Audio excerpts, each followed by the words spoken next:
peek. So yeah, perfect. This is a great. So this is Navajo Canyon, and this is Navajo Canyon Overlook. Yeah, and so straight across, there is an alcove. Right? Can you see that little arch? And inside that, you can see a square, and that is a building. That's a cliff dwelling. Can you see that? Oh, see the cliff over there? If I'm going to kind of direct your vision here, and without a laser pointer, it's a little tricky. But so you see the top. You've got that band, the first band, which is sandstone. That is cliff sandstone.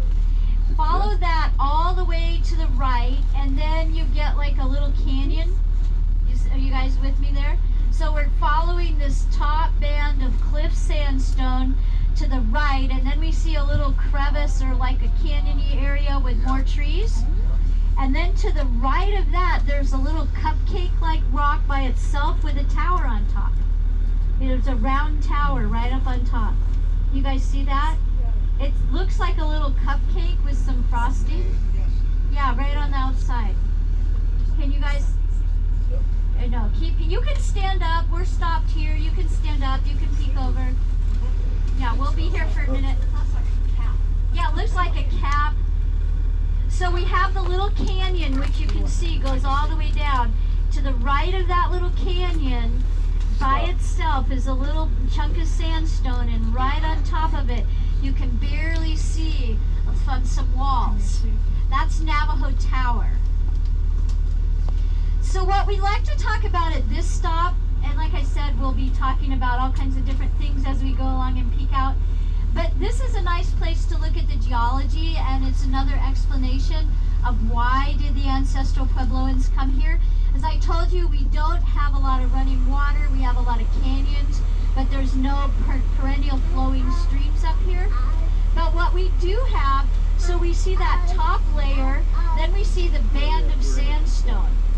That's cliff sandstone. This whole area used to be an ocean, and sand is porous, right? Little tiny sand, so water will go right through sand.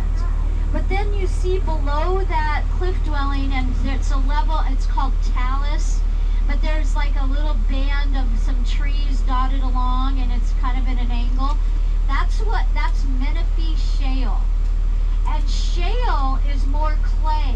It was actually formed when the ancient ocean, freshwater and saltwater mixed together and mixed in with plants, kind of like how we got coal and oil. Shale is related to all that. Well, shale is not porous.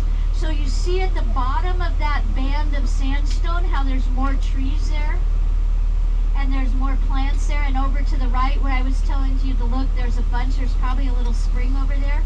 So what happens is the rain comes down, seeps through the sandstone, and then stops at that shale, and then it erodes. So these alcoves, that was eroded by water dripping, and a lot of times at the back of an alcove there may be a little spring. We call them seep springs. Okay, so think about that when we go and start thinking about alcoves. So then below that we have another layer of sandstone, and if you look kind of to the left on the bottom, you can see that sandstone. There's like vertical lines and squares, and it's just almost like a whole cutout square, right? Everyone asks about, well, how could they make the pueblos with square sandstone rocks? A lot of these rocks, you just have to score them and hit them, and you can make a brick, and you can make a block.